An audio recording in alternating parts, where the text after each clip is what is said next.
יש אנשים שלא יודעים איך לבשל, יש כאלו שלא יודעים להתלבש, ויש כאלו שלא יודעים איך לסדר את הבית.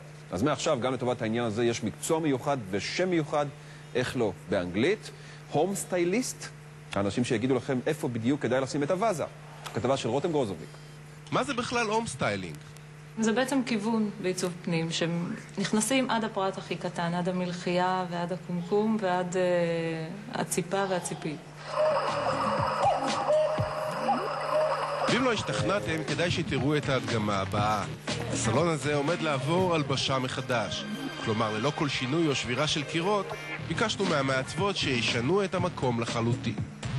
והנה מה שקרה לסלון אחרי 5 דקות.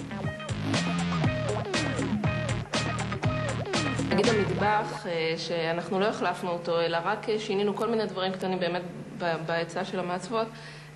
אנשים נכנסים ואומרים לנו, החלפתם את המטבח, נכון? כלומר, ובאמת ככה השקענו כמה שקלים בודדים וזה יצא משהו חדש לגמרי.